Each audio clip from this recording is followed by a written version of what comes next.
Hi, everyone. Thank you for joining the National Down Syndrome Society for today's webinar, Strength-Based Approach to Your Future Success. We're thrilled to have you joining us today.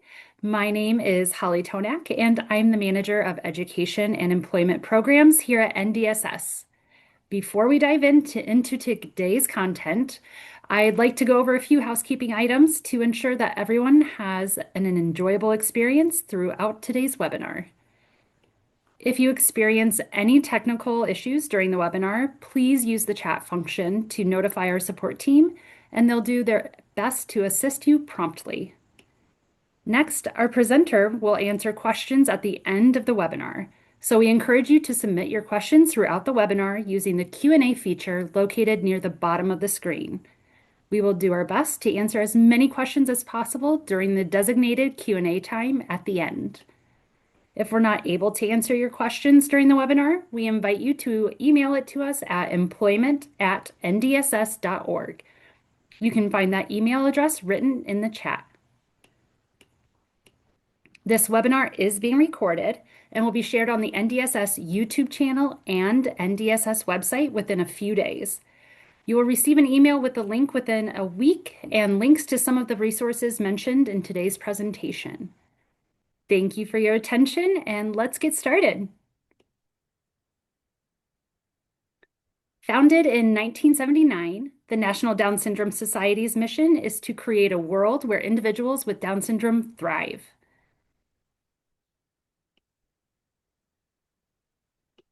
NDSS supports and advocates for the Down syndrome community by focusing on 4 key areas of programming: resources and support, research, advocacy and policy, and community engagement. NDSS offers a 1-800 helpline and info email box that anyone can reach out to at any time. We also develop resources and information covering birth to end of life on all topics, including education, employment, health and wellness, aging, and caregiving. We encourage you to check out these resources, the resource section of our website. NDSS advocates at the federal, state, and local levels. We develop and improve laws to positively impact people with Down syndrome across the country and affirm their human rights. The legislative agenda spans the life experience of individuals with Down syndrome. NDSS also offers scholarships and grants, leads the National Buddy Walk program and Times Square video presentation, runs the Athlete Ambassador program and the DSA Ambassador program, and hosts a variety of awareness building and fundraising events throughout the year. We have some upcoming events we want to chat about. We want to hear from you. NDSS is hosting an externally led, patient-focused drug development meeting with the U.S. Food and Drug Administration on June 2nd at 10 a.m. It's about Down syndrome-associated Alzheimer's disease. The goal of this virtual meeting is to show the FDA and other decision makers how DSAD impacts the lives of adults with Down syndrome and their families. Topics include the symptoms of DSAD, individual experiences with available treatments, and hopes for future therapies. The insights shared during this PFDD meeting will help inform future regulatory policies to better reflect the unique challenges that Alzheimer's disease has on our community. You can join this meeting anytime during the duration of the meeting, and an agenda will be shared on the website soon. And you can find the link to the website in the chat. Our next community engagement event is our annual New York Buddy Walk and Times Square video event, which will be on September 12th this year.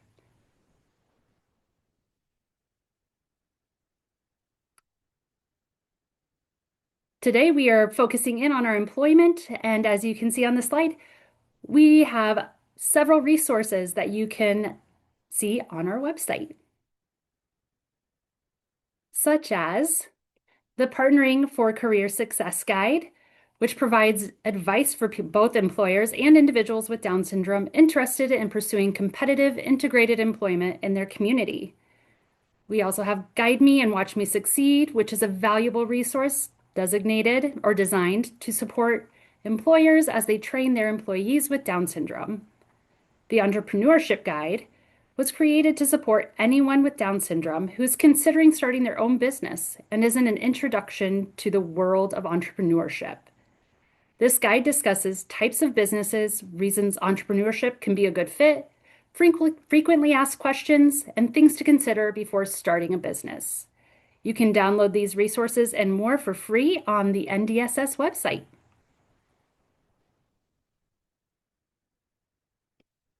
And here's what you will see when you go to our website.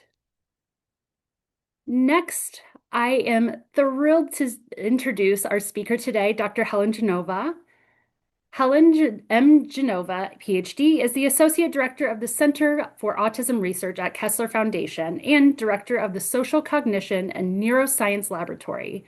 She is an Assistant Research Professor in the Department of Physical Medicine and Rehabilitation at Rutgers, New Jersey Medical School. She received her doctorate degree in neuroscience from the same university. Utilizing both behavioral and neuroimaging methods, Dr. Genova's research focuses on studying social cognition and emotional processing issues across multiple populations. She plays an important role in pioneering innovative research, applying interventions that target social cognition deficits in autism, multiple sclerosis, and traumatic brain injury, and exploring the assessment and treatment of cognitive fatigue in clinical populations. I will now turn it over to you, Dr. Genova.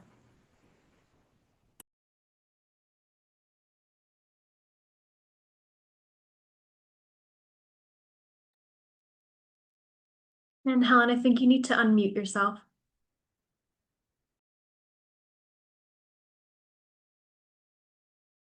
Okay. All right. Thank you, Steph. It is an honor, everybody, to be here today, and I'm so excited to talk to you about some of our research that we're doing.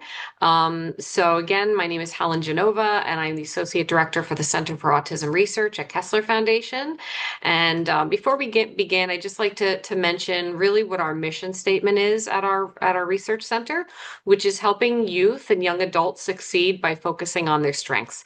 So one thing that I always, like to begin with is to say, historically, individuals with disabilities have been treated a lot of times for their weaknesses or their deficits. So, for example, stating, trying to fix something in them that needs improvement. We have tried to sort of flip the switch on that conversation and say, we're actually going to find out what people are really good at and then use that as a starting point for all of our programs with them. So finding out what they can do that makes them feel empowered and helps them to achieve, and then to use that information to help them do things like do better on job interviews, which is the primary topic that I'll be discussing today.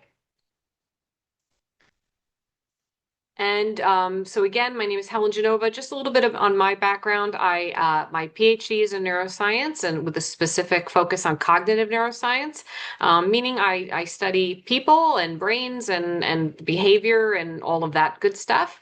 As I said, I'm the Associate Director for the Center for Autism Research. But most importantly, I'm a mom. So I have 3 children, and one of them is on the autism spectrum. So I have some lived experience in this population as well. Also, I'd love to introduce who's with me today, which is Stephanie Shaw. She is our course developer and educator, and she has helped me create a lot of the content that I'll be sharing with you today.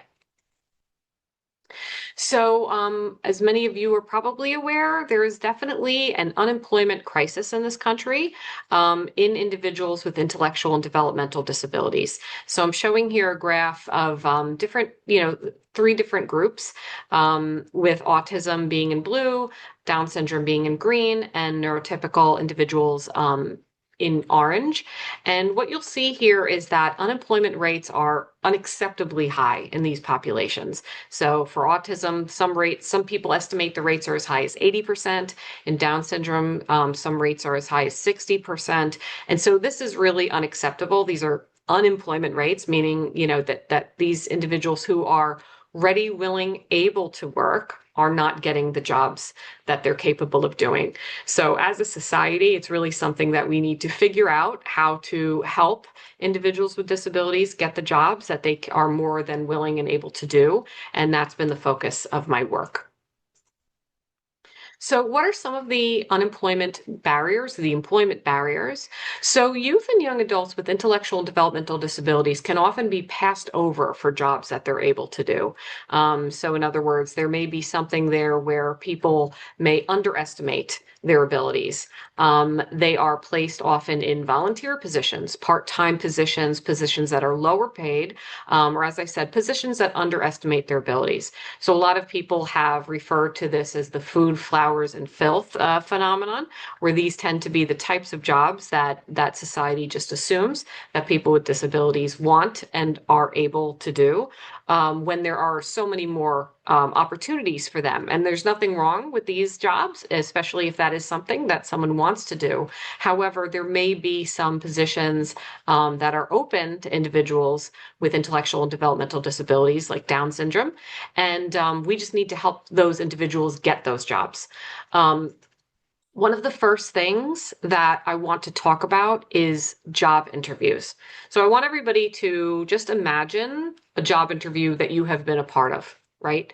Whether that is something where you were the job interviewer or you were the person interviewing for a job, right? And so you probably remember how stressful it is, for sometimes for both people, but especially for the one who's interviewing for the job, the types of skills that are required for that job, and really how challenging it can be, and also how important it is to getting the job. So if you are someone, let's say, in charge of hiring somebody, right? You may have a stack of resumes on your desk, and you may look at a resume and say, this person's okay. But then when the person comes in and the interview is amazing, you're like, wow, I think I want to hire this person. As opposed to someone where the resume might be incredible, and then the person comes in and interpersonally, the conversation just isn't going the way you had hoped. You're probably more likely to pick the person with the resume who wasn't as good, but because the interpersonal connection there was so strong. So it just shows you how strong job interviews are in the hiring process, what important weight they carry, right? And so what is the concern here? Well, job interviews are challenging for youth with intellectual and developmental disabilities, primarily because it's a social exchange, right? So it takes pretty savvy conversation skills. There's a back and forth. It requires turn taking. It requires understanding the expectations of the other person. What does somebody want to hear versus what do I want to talk about? It requires the ability to sell oneself, right? So that can be very difficult because sometimes in selling yourself, you're saying, well, do I want to brag? Do I want to be humble? How much do I want to brag? So it requires a little bit of strategy there. And also, all of this requires executive skills, which are those cognitive skills or those mental skills that require decision making, or sometimes the skill of inhibition. So let's say you're on a job interview and someone says to you, what's your weakness? Okay, that's a common question. Well, what is something you struggle with? Well, you want to make sure that you're not telling them information that's going to basically ruin the job interview, right? So you don't want to tell them a weakness that is so damaging that they choose not to hire you. You want to give them a weakness that maybe also kind of sells yourself. So for example, saying something like, I just focus so much on the details that I kind of lose sight of the big picture. That's kind of a strategy because you're telling someone, listen, I'm really detail oriented. Okay. So that kind of strategy and that picking and choosing which kind of information to give and when, all of that requires some executive skills, which is something that some people can struggle with. And so the very simplest example of this is the question, tell me about yourself. So tell me about yourself. That's often the first thing that we get asked when we're on a job interview. And so if you think about what information, like for example, that I'd led with today at the beginning of this webinar. So I introduced myself. I'm the Associate Director for the Center for Autism Research. I'm a cognitive neuroscientist. I didn't tell you about my dog's name. I didn't tell you what I ate for dinner last night or what I'm going to do this weekend. I left that information out, right? Because it wasn't really relevant to the conversation. It might be interesting facts about me, but it might not be something that you are expecting to hear on this webinar. right? It might come across as odd. If I started to tell all of you about my weekend plans, you might say, oh, this is an interesting way to begin a webinar, right? So what happens sometimes is that youth and young adults with intellectual and developmental disabilities can provide some unexpected information on the job interview. So when they get a question like, tell me about yourself, they might lead with a hobby or an interest. You know, I love Star Wars. I've seen every Star Wars movie there is. My favorite character is this person. Meanwhile, they're interviewing to work at a bank or a bakery, right? Where that sort of information is very unexpected. So what we wanted to do was decide, how do we help individuals pick and choose the information that's going to help them sell themselves to an employer? And I just wanted to show this. This is actual data from a person that we just collected, where we asked the question, why should we hire you? And an adult with autism said, because I'm able to work as soon as possible. Okay, so this is a true answer. I'm able to work as soon as possible. It's not a bad answer, right? If they're available quickly, it might be a selling point. However, what this person did was they lost the opportunity to truly sell themselves to the employer, to say, oh, because I'm really skilled in this area, I'm determined, I'm driven to make a difference in this world. They lost the opportunity to sell something unique about themselves. Okay, so this concept of unexpected and expected information and helping people strategize this part of their lives was something that we really wanted to tackle in our research. So we created a program called KF Stride, which is what I'm going to be delving into today, which KF Stride stands for Kessler Foundation, Strength, Identification, and Expression. So it's a web-based program for youth that focuses on two steps, really.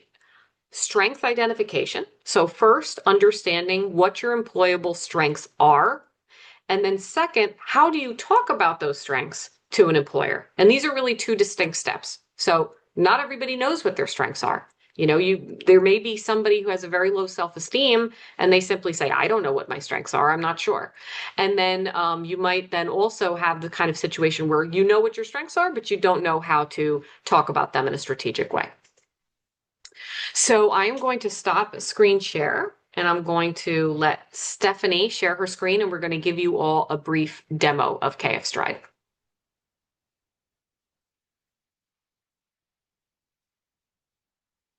So this is the web-based platform, and what you'll see that Steph is going to bring up is everything that we teach in KF Stride is done through animated videos.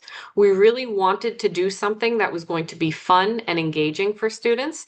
A lot of times when youth or young adults get this information, it's through a teacher or a job coach, and sometimes, quite frankly, it can be a little bit boring and forgettable. So we wanted to use something like animation to make it fun and memorable. So we're going to show you the first video where you meet someone named Scott the Strength Spotter, who is the one who delivers the information to the student.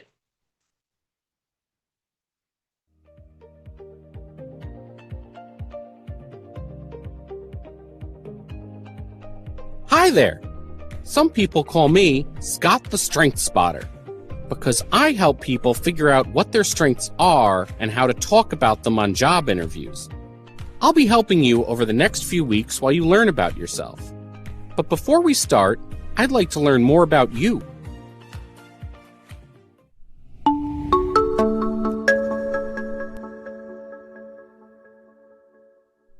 There are many things that make up the person you are. People aren't just one-dimensional like me.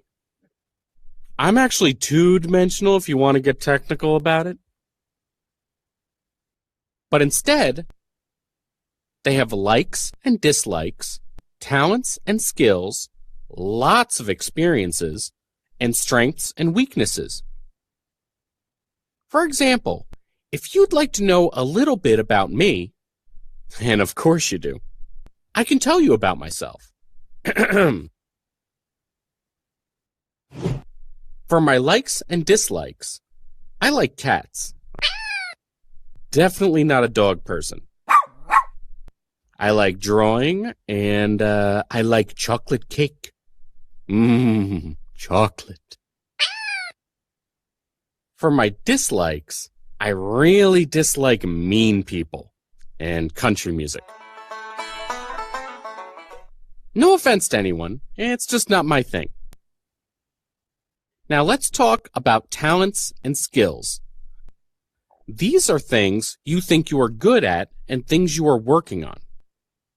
Okay, so the purpose of this video is for a few different reasons.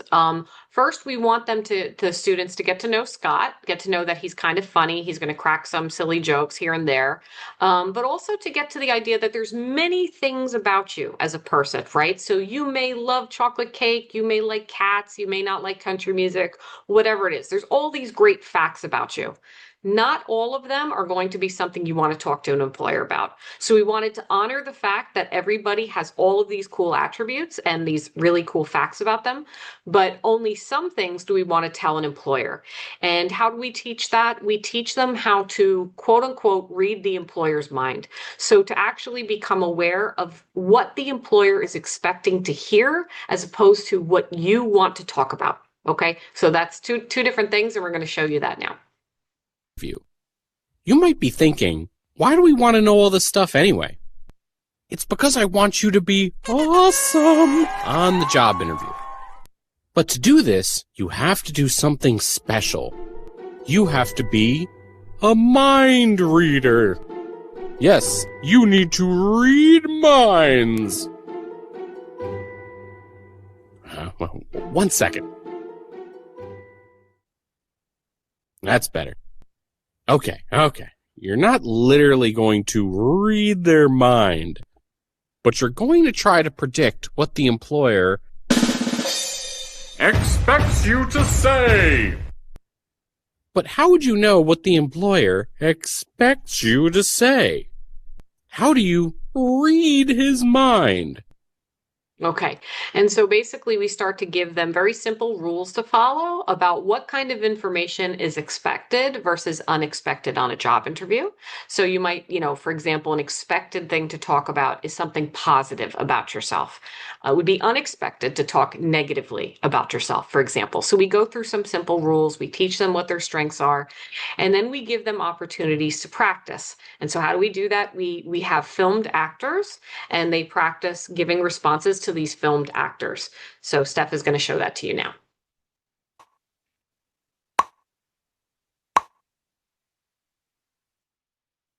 My name is Anthony, and I'm so happy to be meeting with you today.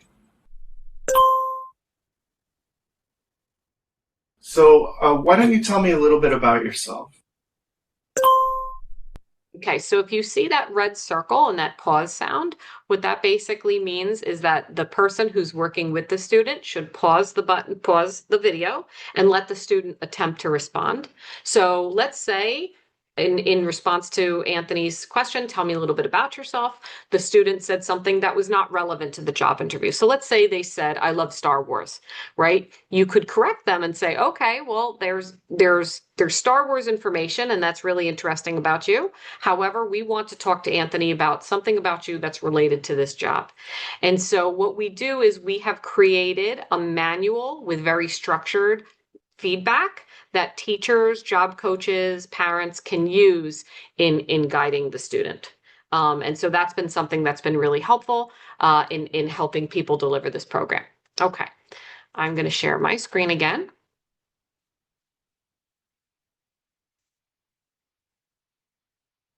Okay. So as we said before, one of my jobs is a scientist. So it's not enough to simply develop something. We want to also evaluate it and study it scientifically and make sure that it's working before we suggest that other people use it. So if you look at the what's on your screen, this is data that I presented from a recent randomized control trial. So what that means is there were two groups of people. There were kids who got KF Stride, and these are all kids on the spectrum, the autism spectrum. There were kids who got KF Stride, and then there was the control group who were kids who did not get KF Stride, okay? The orange group are the kids who got KF Stride, and we looked at their job interview skills before and then compared them after KF Stride, and these kids got nothing. So it was really before and after They just went about their normal activities. And what we found was that in the group that received KF Stride, there was a significant increase in their job interview skills, meaning they got better over time, compared to the control group, which didn't change, which is completely expected. And so also I wanted to show you, if you remember that data that I showed you previously, where we said, why should we hire you? And then that person said, because I'm able to work as soon as possible. This person went through the KF Stride program, and this was how their answer changed. They said, I'm a hard worker and a team player. I always strive to complete the tasks given to me. When it comes to being a team player, I like to contribute what I can. So you can see following the program, he gave a much richer response. He gave way more information about himself, and he talked about himself in a very positive way. So this was really wonderful to see. In our peer-reviewed published journal article, we found that 54% of job seekers became employed after KF Stride, compared to only 12% of those kids in the control group. So the kids who did not receive KF Stride, only 12% went on to receive employment, compared to 54% in the KF Stride group. The other topic I want to talk about, so that was our job interview program. I want to talk to you about another program that we've developed using basically the same type of principles and the way that we deliver it. But this time we are focused on emotion regulation. So we know that a lot of kids with intellectual and developmental disabilities are more than able to work, and they can be amazing employees. But we know that sometimes something stressful happens on the job. So for example, let's say someone comes into work one day and they find out that their schedule has changed without them knowing it. So it might be like, I know we told you that you would be doing this today, but instead you're going to be doing this. Or that meeting that we had scheduled that you prepared for, it's not happening. We had to move it to tomorrow, okay? Or let's say they might get negative feedback from their employer. So, hey, I noticed you've been doing things this way. I need you to stop doing it that way because it doesn't look good. We need you to do it this way instead. And so something like that can lead to a significant emotional response in the person, which is completely understandable, right? Nobody likes changes, and nobody likes getting negative feedback. However, there may be an inability to cope, which may lead to an emotional response. So somebody may start to cry, somebody may leave, I'm not working anymore, I'm going home, and then they may struggle to come back. So let's say they cried at the job, or they left, they may feel ashamed when they get home and they don't want to return to work. So this can happen quite often. So we wanted to create a program where we gave them positive coping skills, so that when you feel those moments of feeling that way, you have something you can use as a tool to regulate your emotions. So that led us to create a program called KF Stride Into Work, which again, it's a web-based program. We've tested it only in autistic youth so far, that focuses on positive coping skills and emotion regulation. Again, similar to KF Stride to the interview, there are animated videos and there are interactive activities, and we teach coping strategies. We tell people these are strategies you can feel when you can use when you feel something like stressed, angry, sad, scared, or overwhelmed. Every strategy is strength-based. So what does that mean? So it's similar to the job interview program, where everybody was taught what their strengths are and how to talk about them. We teach people what are your strengths and how do you use those to cope with stress. Therefore, because we all show different strengths, I may have very different strengths than someone else. The coping strategies we give are customized to the student. Okay. So for example, my coping strategies might be very different than someone else's because we don't have the same strengths. And therefore, if you tell me, let's say, to meditate for a couple minutes or to do some deep breathing, that may not feel like something I can do. But if you said to me something like, why don't you tell someone who you trust how you feel, that might be something that resonates with me, as opposed to taking deep breaths. So everything is customized to the student. Each coping strategy requires something that you do or something that you think, because we know not every job you can go use a coping strategy when you need to. So sometimes it might just be something that you need to think about to keep yourself calm in the moment. So for example, let's say your strength was sense of humor. You could do something that would make you laugh, like watching a funny video to kind of take your mind off something. But if that's not possible, you could think of something funny or think of a joke that you wanted to tell a friend to kind of regulate your emotions, get yourself calm, and then move on with your day. Importantly, we give students physical reminders of these coping strategies. So we actually give them physical cards that they can carry around in their pocket or in their wallet or purse. And what they're supposed to do is, if they sometimes don't remember what their strategies are, take them out, look at them. When you're feeling that level of stress, look at your coping strategies and see what you can use. So I just wanted to give you a little bit of an example of the kinds of things that we do. So we give the students simulated stressful situations, and then we have them practice their coping strategies. So for example, there's a break room that they go to, and it's all video based. So they're watching a video. And when they're in the break room, it's like you usually go to the break room to kind of relax, you just sit quietly for a while. And when you go in, there's a lot of people in there and they're all being really loud and you're really frustrated. That's one example. An angry customer. So you get a phone call from someone who's very dissatisfied with the order that you had fulfilled and they're threatening to tell your supervisor. A disappointed boss who you get an email from where the boss says to you, I expected you to do this and it's not done. Why not? You have to explain. And then we also give the situation of an unexpected schedule change. So someone comes into their day, they're getting ready to work on something, and they get a request to meet with their coworker, and the coworker says to them, you need to stop everything, and we have to work on this now. So I'll meet you in 15 minutes. And so these are all situations meant to kind of simulate stress, and things that we learned from the community would be very stressful. And so what we found was that when we gave kids coping strategies, that seemed to help. So this is an example. Let's say your strength was creativity. You might take a 5-minute creative break to calm down. So you might, for example, write something in your journal. You might draw a picture in a sketchbook, something creative to kind of calm yourself down and then go back to work with a renewed sense of purpose. If your strength was bravery, you might tell someone how you feel, even if you're nervous. So for example, you might say to the customer, you know what, I'm sorry that you feel this way, but the way you're speaking is kind of making me feel a little uncomfortable.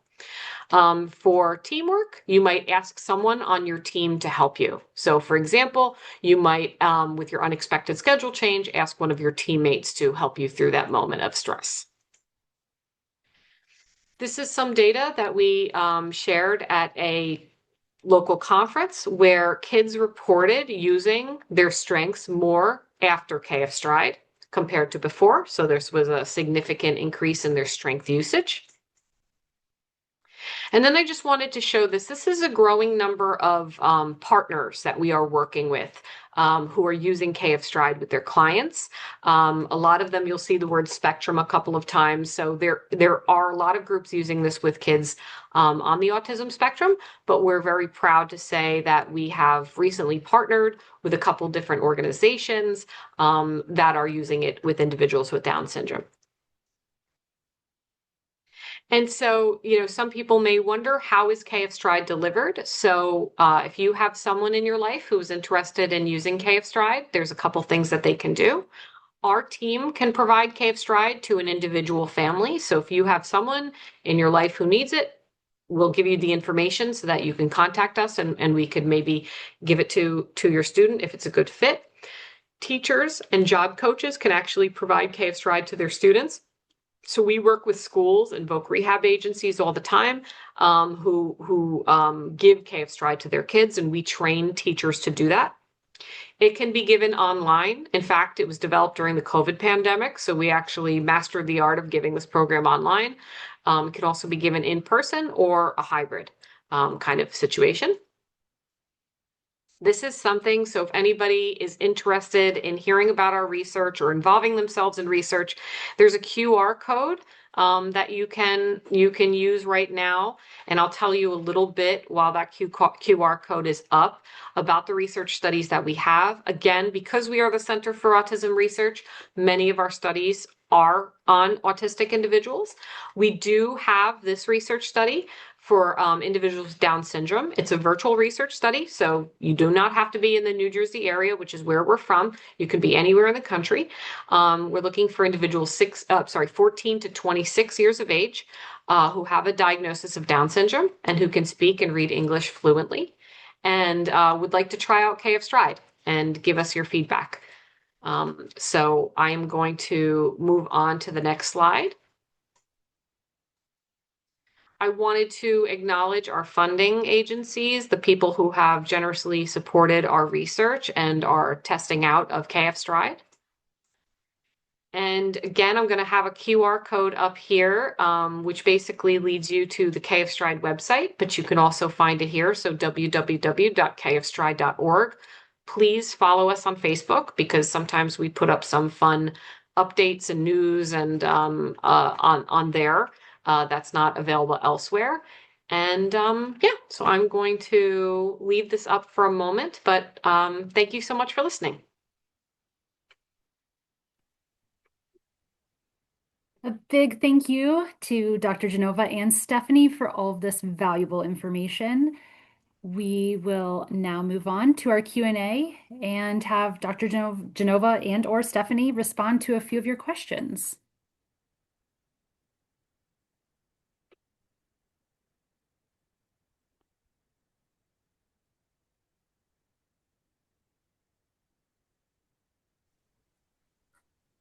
We don't have any questions yet, so if you have a question, if you could put it in the Q&A or the chat, and we will share those out.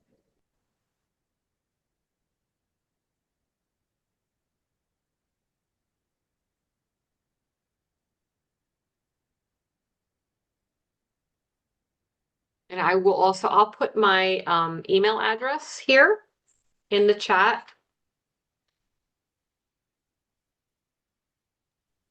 All right, we have a couple of questions. The first says, this looks like an effective tool. How do you help students identify their strengths?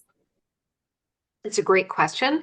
So we do that through a couple different ways. We give an online assessment. So we'll have the student answer questions about themselves and we'll try to narrow down what are their top 3 strengths.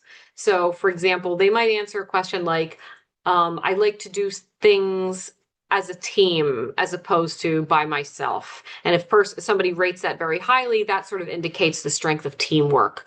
Or other people say that I'm funny and I always make them laugh. If somebody scores that highly, then it would indicate that they have sense of humor as a strength. And so the strengths that we focus on tend to be positive personality traits. And luckily, there are some really good assessment tools out there that help us figure out what those strengths are. Great. Another question was asking if there's an app version or is it just on the on desktop? So the desktop is the way that the curriculum is best observed and used. You know, sometimes the videos can be looked at on a cell phone, but it is kind of small and I don't think you get the full experience. We have an accompanying app that we are working on that's more to work on the homework. So there's some brief homework assignments, and I'll give you an example of one. Let's say you learn that your strength is sense of humor, as I said before. We might ask you to make a note of every time you use sense of humor, or to write down a couple examples a day of how you have used sense of humor to get you to better sort of track your strengths and see how you use them every day. And so we've created an app that's kind of like an accompaniment. That's an optional accompaniment. We're going to be making updates to that soon.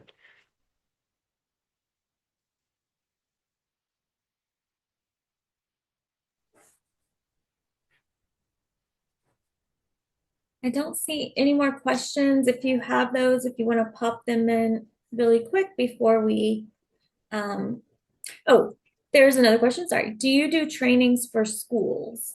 Yes, 100%. If you reach out to us, we can give you all the information on that. but briefly, teachers would take a very short online course and learn how to deliver KF Stride to their students. And we support you every step of the way to make sure that you feel comfortable in delivering it to your students. So absolutely, we do that a lot. And they also asked about a flyer. We will be attaching a flyer on the follow-up email to everyone. Yes. So we will have all that information going out. So we'll get you guys all of that information. Yep.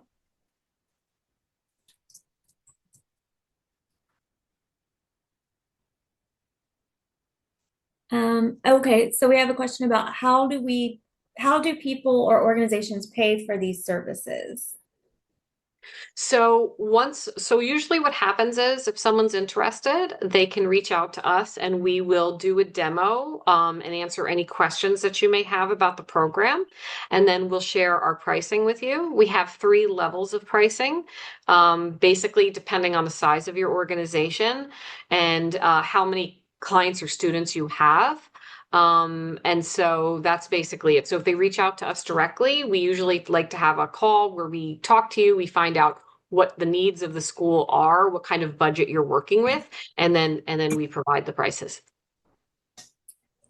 And then there's a question, if a family wants to use the program, do they also go through the online course like teachers? So I think they're asking, do you train the parents to use the course? So Or family members? Yeah, what we have found is the most effective is in terms of cost and ease. It's probably if it's one person in a family who needs it, like a son or daughter, and the parent wants to take the course, we have found that it's probably just easier if we work with you as a family. It's less expensive for you. We find that that's the most cost effective, and that way you don't have to go through the tedious task of getting trained and then delivering it.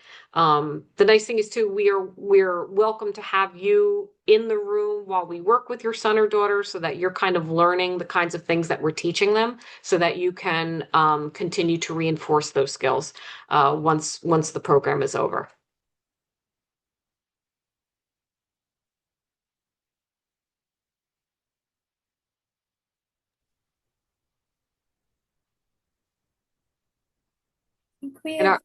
I was going to say in our research study, if you are between the ages of 14 and 26, you'll actually, if you want to be involved in the research study and you have a diagnosis of Down syndrome, you can actually get the program for free, and we're able to compensate you for your time. So if anyone is in that age group, that's actually a really good opportunity to be involved in. That is an excellent opportunity. Thank you for sharing that. Yeah. I think that's all of the questions we've had so far. Awesome.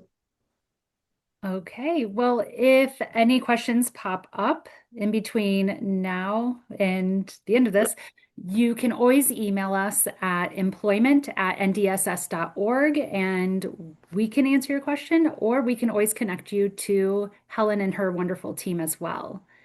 We hope you learned a lot during today's webinar. Immediately following this webinar, a short survey will appear on your screen.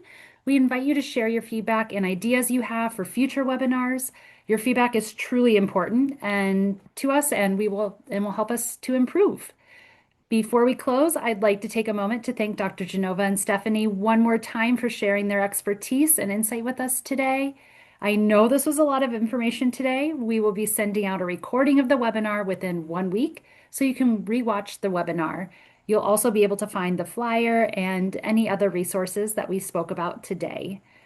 If you have any further questions or comments, again, please feel free to reach out to us at employment@ndss.org. Thank you for attending.